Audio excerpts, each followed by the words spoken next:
ரொம்ப சுவாரஸ்யமான நிகழ்வுகள் நிறைய வந்து தமிழ்நாடு சட்டமன்றத்தில் நிகழ்ந்திருக்கிறது. அதுவும் முக்கியமா வந்து ரொம்ப சுவாரஸ்யமான கேரக்டர்ஸ்லாம் நிறைய பேர் இருக்காங்க. அதாவது தளபதி விஜய், முதலமைச்சர் விஜய் வரும் பொழுது எல்லாம் எந்திரிச்சு நின்று வணக்கம் சொல்லணும், அப்படி ஏகப்பட்ட கோரிக்கைகள். அதை சுத்தி என்ன விவாதங்கள் நடந்துட்டு இருக்கிறதுல என்ன அப்படின்றத பத்தி பார்க்கலாம். Let's go to the show.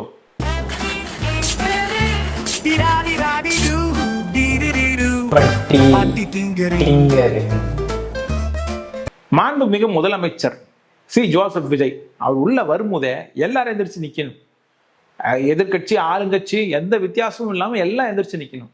8 கோடி மக்களின் பிரதிநிதியாக இருக்கக்கூடிய மாண்புமிகு முதலமைச்சர் அவர்கள் அவைக்குள்ளே வரும் பொழுது அமர்ந்திருக்கக்கூடிய எதிர்கட்சி தலைவருக்கு அந்த கண்ணியத்தை சொல்லிக் கொடுத்து 8 கோடி மக்களின் முதலமைச்சருக்கு அந்த மரியாதையை தர வேண்டும் என்ற கண்ணியத்தை சொல்லித்தர வேண்டும் என்பதை பேரவைத் தலைவர் வாயிலாக தெரிவித்துக் கொள்கிறேன்.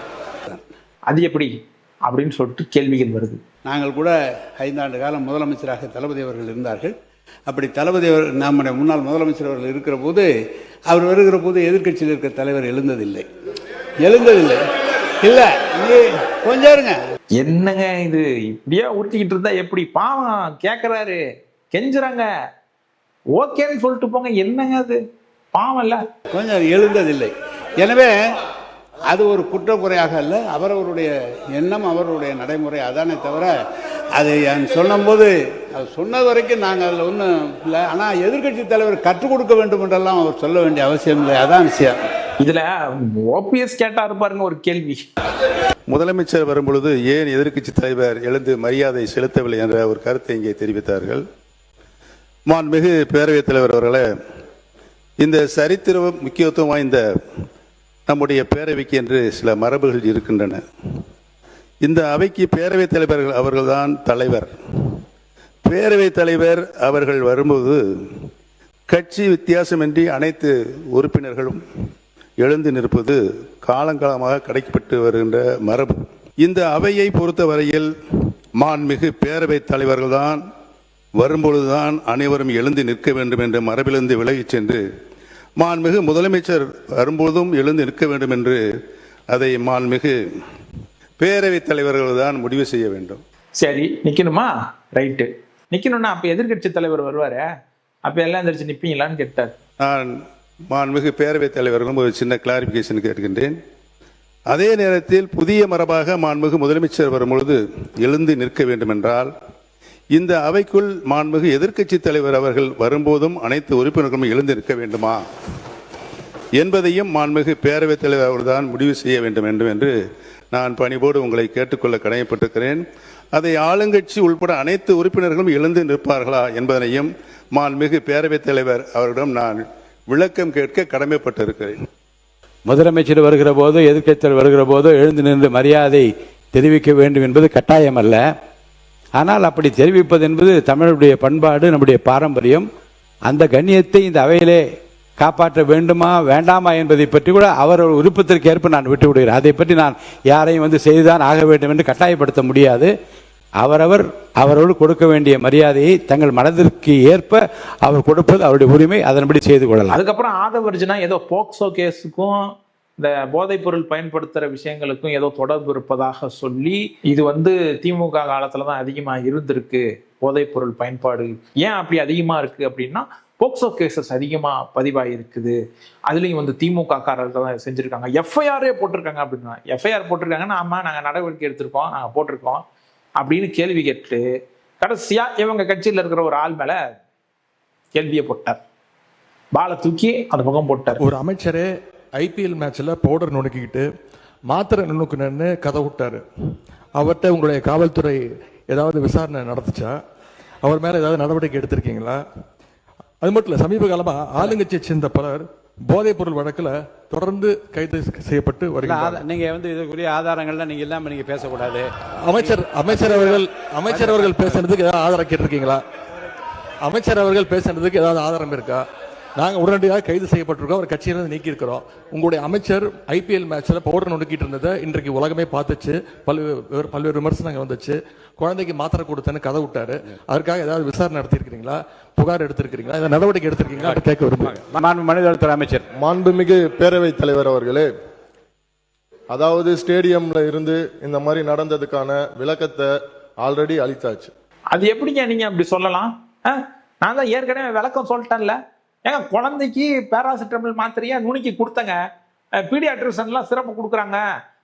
P120 P240 அப்படின்லாம் ஏகப்பட்ட பேர் பேசுறாங்க. இந்த சிறப்புலாம் வந்து குழந்தைங்களுக்கு கொடுக்க சொல்லி பீடியாட்ரிஷியன் வந்து மாத்திட்டாங்களா, என்ன பண்றது அப்படின்னு யோசனையிலே நாங்க உட்காந்துட்டு இருக்கிறோம். எனக்கு ரொம்ப டென்ஷனா இருக்குதுங்க இந்த மாதிரி நேரத்துல வந்து இதெல்லாம் கேட்டுக்கிட்டு. பவுடர் நுணுக்கி கொடுத்தாங்க குழந்தைக்கு மருந்து, தேவையில்லாத பேச்சு பேசாதீங்க அப்படின்னு சொல்லிட்டு விளக்கெல்லாம் கொடுத்தாச்சு. ஆனாலும் திரும்ப திரும்ப இந்த விஷயம் வந்து சட்டமன்றத்துல பேசப்படுறது நாங்க விருப்பப்படவில்லை. தூக்குங்க, அவை குறிப்பில் இருந்து தூக்குங்க ப்ளீஸ்.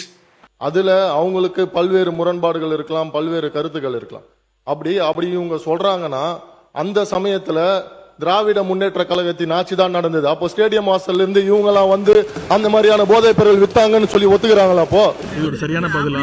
வீடியோ எப்போ வெளில வந்துச்சு? வீடியோ வந்து இப்போ ஒரு மாசத்துக்கு முன்னாடி வந்தது. அப்போ எப்போ வீடியோ வந்து அப்பதானே நடவடிக்கை எடுக்க முடியும். அப்ப இந்த அரசு நடவடிக்கை எடுக்க வேண்டியதானே? அவரை கூப்பிட்டு விசாரிச்சாங்களா? அப்ப அந்த அமைச்சர் ஒத்துக்கிறாரா அது போதைப் பொருள் தான் அப்படின்னு ஒத்துக்கிறாரா? அமைச்சர் ஒத்துக்கிறாரா? நாங்க நடவடிக்கை அமைச்சர் கேட்ட கேள்வி பதில் சொல்றேன்ல. அப்ப அந்த அமைச்சர் ஒத்துக்கிறாரா அது போதைப் பொருள் தான் அப்படின்னு ஒத்துக்கிறாரா? நான் என்ன சொல்றேன், அந்த வீடியோ எப்போ வந்துச்சு? இப்போ வந்தது வீடியோ, ஒரு மாதத்துக்கு முன்பு வந்தது. எனவே இந்த அரசு அவரை கூப்பிட்டு நடவடிக்கை எடுத்திருக்கணும். எங்களோட அரசாக இருந்தால் நிச்சயம் நடவடிக்கை எடுத்திருப்போம். ஆனா அந்த வீடியோ வெளியிட்டதே இப்போ. அதனால ஆதாரம் இல்லாமல் விளக்கம் கொடுத்ததுக்கு அப்புறமா தேவையில்லாத கேள்வியை கேட்டவர் எதிர்க்கட்சி தலைவர் உதயநிதி ஸ்டாலின். அதுக்கு பதில் சொல்ல வேண்டியது அமைச்சர் அது மட்டும் பேசினாருன்னா பரவாயில்ல.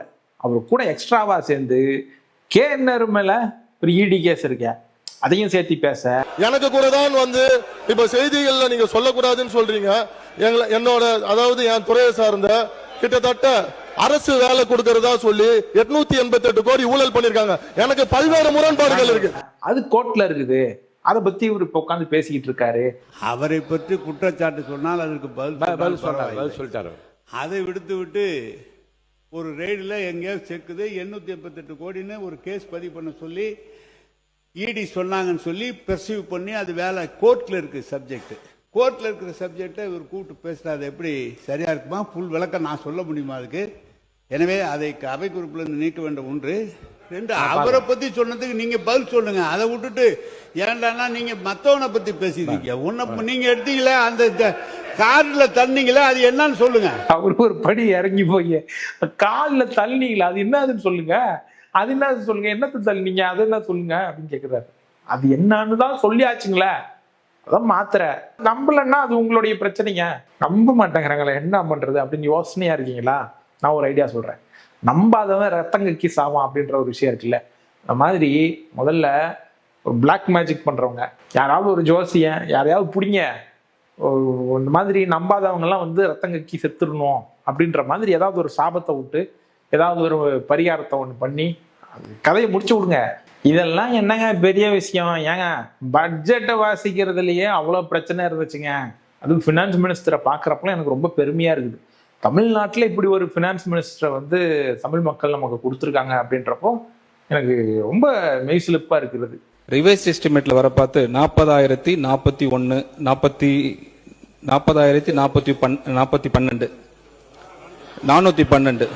முன்ன பின்ன பேப்பர் படிச்சிருந்தா நாட்டில் என்ன நடக்குதுன்னு தெரிஞ்சிருக்கும். டெய்லி காலைல பேப்பர் படிச்சா மட்டும் பத்தாது. 300 திருக்குறள்களை குரல்களை குறிவீடுகளை அனைவருக்கும் சம வாய்ப்பினை வழங்கி வரலாட்சியுடன் இணைந்து கண்காணிப்பு முடிவான 40412. பட்ஜெட்டை வாசிக்கிற போது சில சொற்றொடர்கள் இலக்கண பிழையாக அமைந்தது. நமது நிதியமைச்சர் அவர்கள் வருங்காலத்தில் அந்த பிழையின்றி பட்ஜெட் வாசிக்கக்கூடிய வாய்ப்பு அவருக்கு இருக்குமேயானால் நீங்கள் அதற்கான முயற்சிகளை செய்ய வேண்டும் என்று பணிவோடு நான் கேட்டுக்கொள்கின்றேன். நான் உங்களுக்கு அட்வைஸ் கொடுக்குறேன், நீங்க தமிழ்ல இப்படி பேசுங்க. எனக்கு யூனிக் இப்படிதான் பேச முடியும். அதான் அவர்களுடைய யூனிக். அவர் அப்படித்தான் இருப்பாரு. சும்மா அவரையே பண்ணிட்டு இருந்தா என்ன அர்த்தம்? கேட்டா கேளுங்க, கேட்காட்டி போங்க அப்படின்ற மாதிரி இல்லை. ரொம்ப கிண்டல் பண்றீங்க. அதனால சும்மா இதே வேலையாவது எங்களை வேலை செய்ய விடுங்க. சட்டமன்றத்தில் ஏகப்பட்ட வேலைகள் இருக்கு. எதிர்கட்சி தலைவர்னு முன்னாடி உட்காந்து இப்படி இப்படி கேள்வி மேல கேள்வி கேட்டுக்கிட்டு எங்களுக்கு இடைஞ்சல் பண்ணிட்டு இருந்தா என்ன அர்த்தம் அப்படின்னு கேட்கறாங்க. அதுக்கு தாங்க இருக்கோம் நாங்க. அவங்களுக்கு தெரியாதுங்க, சொல்லித்தாங்க. அக்செப்ட் பண்ணுங்க. நான் உங்களுக்கோசம் சேஞ்ச் பண்ணிக்க முடியாது. இல்ல நான் இப்படிதான் பேசுவேன். மக்கள் நான் மாத்திக்க முடியாது. எல்லாருக்கும் நான் மாத்திக்க முடியாது. இல்ல மாண்பு உறுப்பினர் உட்கார, மாண்பு அமைச்சர் கேலி பண்றீங்களா?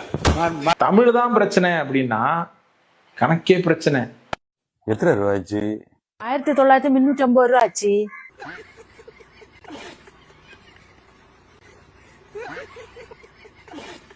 அது அப்படி புரியல. 1000 ரூபாய் துணி எடுத்தேன், 900 ரூபாய் மீனை இறைச்சி வாங்கினேன். அப்ப 1900 ரூபா ஆச்சா?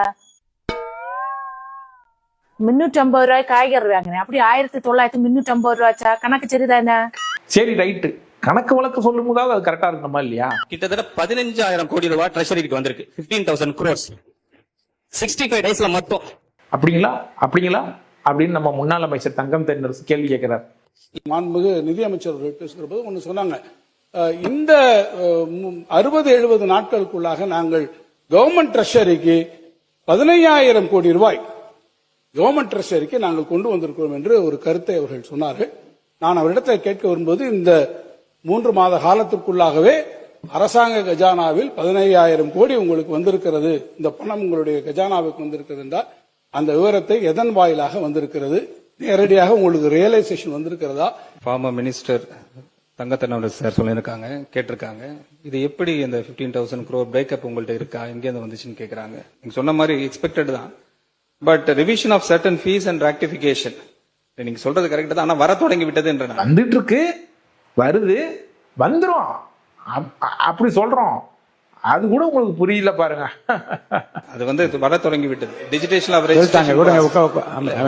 கொஞ்சம் ஏதோ ஃபர்ஸ்ட் டைம் மன்னிச்சு விடுங்க, இதெல்லாம் ஒரு பெரிய பிரச்சனைன்னு பேசாதீங்க. சொல்லி முடிச்சிடுறேன். வர தொடங்க. ஐயா, என் ஆடு திருடு போல, யாரோ ஆடு திருடின மாதிரி கனவு கண்ட. நான் பஞ்சாயத்து கூட்டினது தப்பு, என்ன விட்டுடுங்க. இதுல நம்ம கல்வித்துறை இருக்கு பாருங்க, பயங்கர டென்ஷன் பேரர், ரொம்ப பொறுமையா பேசுவாரு. ஆனா அவர் முன்னாடி ஏதாவது ஒரு அநியாயம் நடக்குதுன்னு வைங்களேன், பொங்கிருவாரு. பொங்கி அப்புறம் கேமரா திருப்புங்க. நம்மளுடைய கேமரா டீம் இந்த எதிர்க்கட்சி வரிசை தொடர்ச்சியா அப்படி கமெண்ட் அடிக்கிறது, உரிமையில பேசுறது, லாஸ்ட் பெஞ்ச்ல இருந்தா டாக்டர் குடுகுடுன்னு ஏஞ்சி இங்க நடுவில் ஓடி வர்றது. அவங்கள காட்டுங்க, ஸ்பிளிட் ஸ்கிரீன் போட்டு காட்டுங்க. இதையும் சேர்த்து ஸ்பிளிட் ஸ்கிரீன்ல காட்டுங்க. எடிட் பண்ணும்போது கீழே தலைப்பு புல்லட்டின் எல்லாம் போட்டு நல்லா காட்டுங்க. அவங்களுக்கு புரியணும், மக்களுக்கு புரியணும், தயவு செய்து காட்டுங்க அப்படின்னு ரொம்ப புலம்புறாரு பாவம். இப்ப அடிக்கிறதுக்கு பாஞ்சு வராரு, கையை வாங்கிட்டு வராரு. இவர் மீது நீங்க தகுந்த நடவடிக்கை எடுக்கணும் என்பதை ஒவ்வொருத்தரும் ஒவ்வொரு விதமா இருக்காங்க. கணக்கு வழக்கு விஷயத்துல இந்த டிஜிட்ஸை வச்சு ரொம்ப குழப்பிக்கிற ஒரு பினான்ஸ் மினிஸ்டர், இதெல்லாம் வைத்துக்கொண்டு எப்படி இந்த தமிழ்நாடு இந்த 5 வருஷத்தை காலம் தள்ள போகிறது அப்படின்லாம் நான் யோசிச்சு பாக்குறேன். நல்லா இருக்கும். அதுல நான் குத்தமுறையெல்லாம் எதுவும் சொல்லல. பட் இப்படி ஒரு வாய்ப்பை அளித்த எல்லோருக்கும் ஒரு மன்மத நன்றியை சொல்லிக்கலாம் அப்படின்னு தோணுது. ஆமா, மன்மத நன்றி. எனது மன்மத நன்றியை தெரிவித்துக் கொள்கின்றேன்.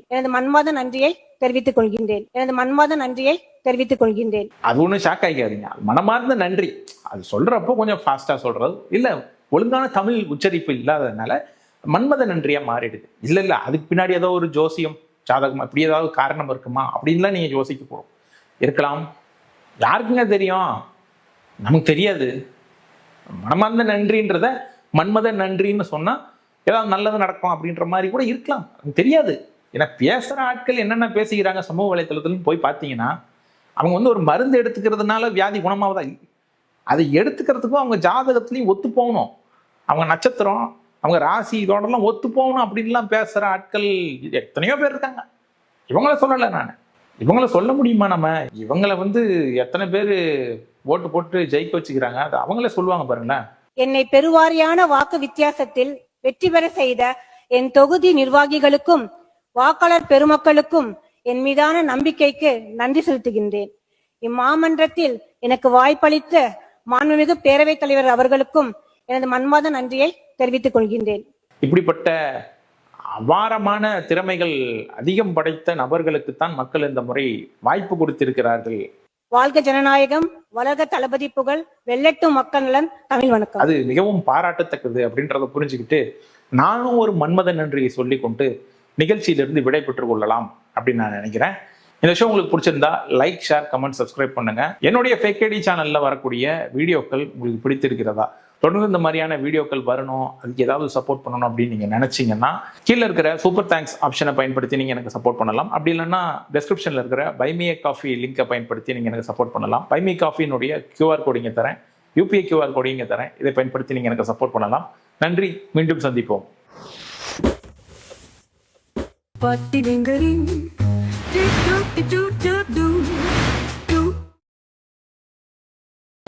புனிதமா எல்லாருக்கும் மன்மத வணக்கம்.